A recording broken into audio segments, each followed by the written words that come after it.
இது மகிமை நேரம்.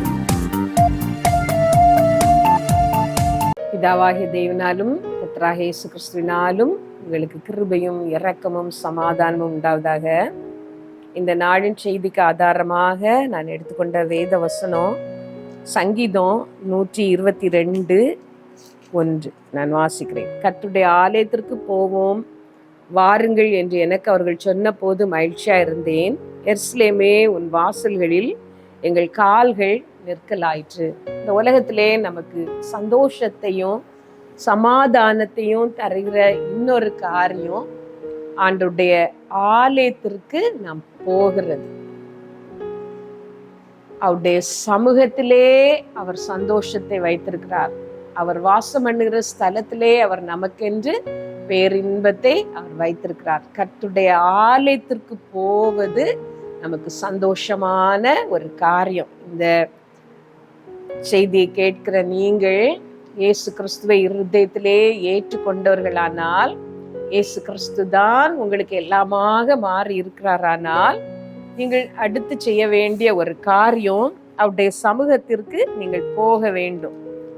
ஆண்டுடைய சமூகத்திலே நீங்கள் போய் அவரை தேடும் பொழுது அவர் உங்களுக்கு தென்படுகிறார். நான் இப்படி சொல்வதினால் ஆலயத்திலே மட்டும்தான் ஆண்டவர் இருக்கிறார் என்று நான் சொல்லவில்லை. நாம் அவரை உண்மையாய் தொழுது கொள்ளுகிற எல்லா இடங்களிலும் அவர் வந்து நம்மை ஆசீர்வதிக்கிறார் என்றாலும், அவருடைய சமூகம், அவருடைய பிள்ளைகள் எல்லாம் சேர்ந்து ஆராதிக்கிற அவருடைய சமூகத்திலே, அவருடைய சபையிலே, அவருடைய தேவாலயத்திலே அவர் விசேஷித்த ஒரு பிரசன்னத்தை அவர் வைத்திருக்கிறார். கர்த்தருடைய ஆலயத்திற்கு போவோம் வாருங்கள் என்று எனக்கு அவர்கள் சொன்ன பொழுது மகிழ்ச்சியா இருந்தது சொல்லிவிட்டு தாவீது சொல்கிறார். இந்த சங்கீதக்காரன் அடுத்த வசனம் சொல்கிறார், எருசலேமே, உன்னிலே எங்கள் கால்கள் நிற்கலாயிற்று. எருசலேமே, உன் வாசல்களில் எங்கள் கால்கள் நிற்கலாயிற்று. நாம் அங்கே போக வேண்டும். இன்றைக்கு நிறைய ஆன்லைன் பிரசங்கங்கள் நமக்கு வருகிறது. சபை ஆராதனைகள் ஆன்லைன்லேயே நமக்கு வருகிறது. நாம் அதை பார்த்து திருப்தி படுகிறோம். ஆனா ஆண்டுடைய வார்த்தை நமக்கு சொல்லுகிற ஒரு காரியம், நம்முடைய கால்கள் அந்த ஆலயத்திலே நிற்க வேண்டும். தேவ சமூகத்தை நாம் நாடி போக வேண்டும். நம்முடைய இருதயமும் மனதும் ஒருமுகப்பட்டு அவரை தேடுவதற்கு அது நமக்கு உதவியாக இருக்கும்.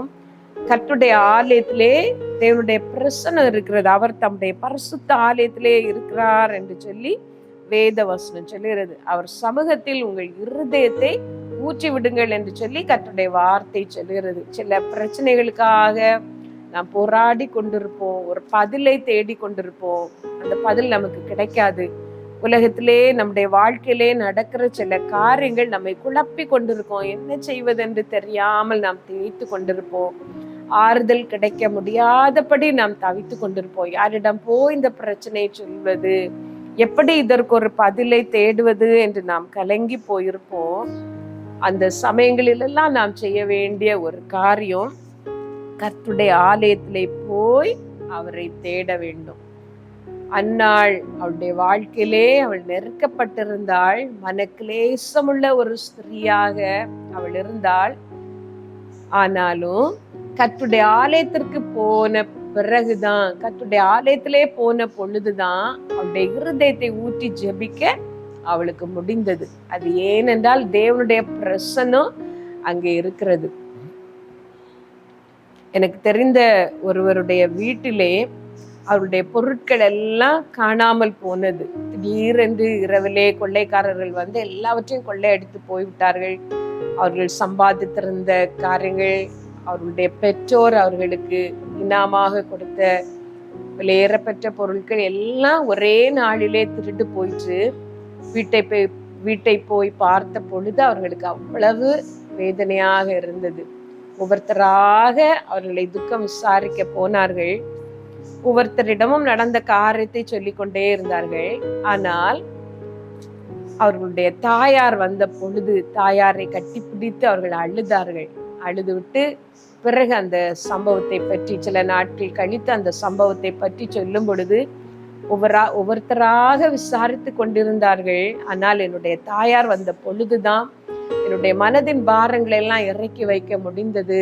அம்மாவை பார்த்த பொழுதுதான் எனக்கு அழுகை வந்தது. அழுத பிறகு அந்த காரியத்திலே எனக்கு ஒரு சமாதானம் வந்தது என்று சொன்னார்கள். இதே போலதான் தேவ பிரசன்னம் தேவ சபையிலே இருக்கிறபடினால் அவரை தேடி நாம் போகும் பொழுது, அவருடைய சமூகத்தை நாம் நாடி போகும் பொழுது, நம்முடைய இருதயத்தை எல்லாம் ஆண்டவரிடத்திலே நம்மாலே ஊற்ற முடிகிறது. ஆலயத்துக்கு நாம் போவதை வழக்கமாக கொள்ள வேண்டும். லூக்கா 4:16 நாம் பார்க்கிறோம், இயேசு தமது வழக்கத்தின்படியே தேவாலயத்திற்கு போனார் என்று சொல்லி இருக்கிறது.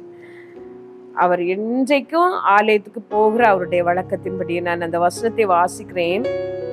அவர் பரிசுத்தாவினால் நிரம்பின பின்பு அவர் முதல் முறையாக போகிறார். தாம் வளர்ந்த ஊராகிய நாசரேத்துக்கு அவர் வந்து தம்முடைய வழக்கத்தின்படியே ஓய்வு நாளில் ஜெப ஆலயத்திலே பிரவேசித்து வாசிக்க எழுந்து நின்றார்.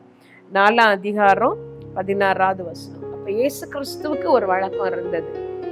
ஓய்வு நாள் தோறும் அவர் தேவாலயத்துக்கு போனார். மாத்திரம் இல்ல, அந்த ஆலயத்திலே வழக்கத்தின்படியே வாசிக்க எழும்பி நின்றார். நியாயப்பிரமாணத்தை வாசிக்கிறது அவருடைய வேலையா இருந்தது.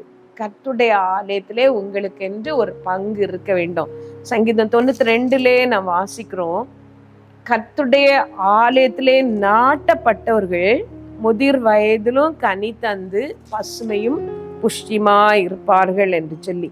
நீதிமான் பலை போல் செழித்து வளருவான், லீபனோனில் உள்ள கேதுரை போல் வளருவான். கர்த்தருடைய ஆலயத்திலே நாட்டப்பட்டவர்கள் எங்கள் தேவனுடைய பிரகாரங்களில் செழித்திருப்பார்கள். ஆலயத்திலே உங்களுக்கு ஒரு பங்கு இருக்க வேண்டும். அங்கே நாட்டப்பட்டவர்களாக நீங்கள் இருக்க வேண்டும். கர்த்தருடைய ஆலயத்திலே நீங்கள் போய் ஆண்டவருடைய பணியை செய்வது ஏதோ ஒரு காரியம். ஒருவேளை அங்கே வருகிற சின்ன பிள்ளைகளுக்கு ஓய்வு நாள் பள்ளியிலே ஆசிரியராக நீங்கள் பணி செய்வதா இருக்கலாம். இல்லை அங்கே உள்ள ஏதோ ஒரு பணியை நீங்கள் செய்கிறவர்களாக இருக்கலாம். ஆண்டவருடைய சமூகத்திலே நீங்கள் நாட்டப்பட்டவர்களாக கர்த்தருடைய பணியை நீங்கள் செய்யும் பொழுது முதிர் வயதிலும் கனி தந்து பசுமையும் புஷ்டிமாய் இருப்பீர்கள் என்று வேத வசனம் சொல்கிறது. ஆண்டவருடைய ஆலயத்தின் மேல் உங்களுக்கு ஒரு வாஞ்சை இருக்க வேண்டும். கர்த்தருடைய ஆலயத்துக்கு போவது அங்கே உங்களை பெரியவர்களாக காட்டுவதற்காக அல்ல, ஆண்டவருடைய நாமத்தை துதிக்கும்படிக்கு நாம் போக வேண்டும் என்று வேதம் சொல்லுகிறது.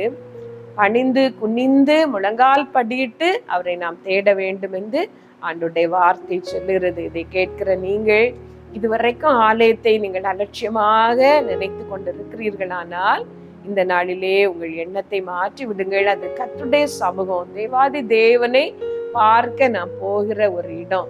அவருடைய சமூகத்திலே உங்களை தாழ்த்தி அவர் உங்கள் வாழ்க்கையிலே பாராட்டுகிற எல்லா கிருபைகளுக்காகவும் அவருக்கு நன்றி சொல்லி அவரை ஸ்தோத்தரித்து உங்கள் இருதயத்தின் பாரங்கள் எல்லாம் அவருடைய சமூகத்திலே ஊற்றி அந்த ஆலயத்திலே நீங்கள் கர்த்தருக்காக செய்ய வேண்டிய பங்கு ஏதாவது இருந்ததானால் அதை தாழ்மையான உள்ளத்தோடு நீங்கள் அதை செய்து நிறைவேற்றுங்கள். கர்த்தர் உங்களை ஆசீர்வதிப்பார். ஆலயத்திற்கு போவது அங்கே நம்மை பெரியவர்களாக காட்டுவதற்காக இல்லை, ஆண்டவருடைய ஊழியத்தை நீங்கள் செய்கிறீர்களானால் உண்மையாய் கர்த்தருடைய ஊழியத்தை செய்கிறவர்கள் தங்களுக்கு நல்ல நிலை அடைவார்கள், அவருடைய பிள்ளைகள் வாழ்ந்திருக்கும் என்று சொல்லி வேதத்துல நாம் வாசிக்கிறோம்.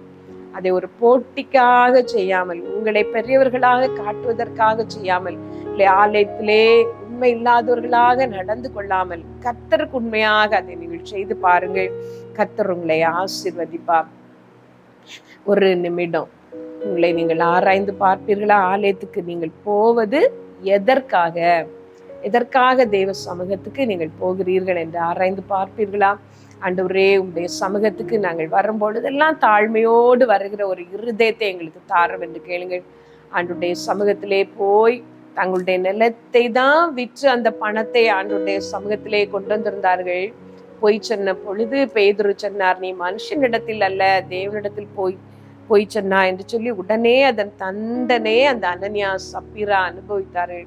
கர்த்தருடைய கோபாக்கினை வராத படிக்கு உங்கள் மேலும் உங்கள் சந்ததியின் மேலும் கர்த்தருடைய நியாய தீர்ப்பு வராத படிக்கு ஆண்டவருடைய சமூகத்திலே போகிற பொழுதெல்லாம் உங்களை தாழ்த்தி அவரை தேட ஒப்பு கொடுங்கள். ஜெபித்து முடிக்கலாமா? சர்வ வல்லமையுள்ள எங்கள் நல்ல தகப்பனே, இந்த செய்தியை கேட்கிறவர்கள் ஆலயத்தை மேன்மையாக மதியாமல் இருந்தால் கர்த்தாவே, இன்றைக்கு அவர்களுக்கு ஒரு நல்ல உணர்வை நீர் தர நான் ஜெபிக்கிறேன் ஆண்டவரே. உங்களுடைய ஆலயத்திற்கு வரும் பொழுதெல்லாம் இது தேவ சமூகம், ஆண்டவரை தேடி நான் போகிறது என்கிற ஒரு உணர்வு அவர்களுக்கு உண்டாகட்டும்.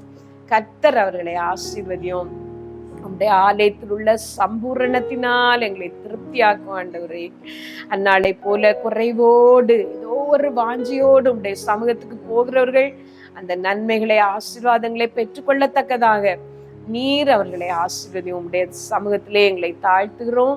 சகல துதியும் கன மகிமை உமக்குரியது, அதை உமக்கே செலுத்துகிறோம். இயேசுவின் நாமத்துல கேட்கிறோம் பிதாவே, ஆமென்.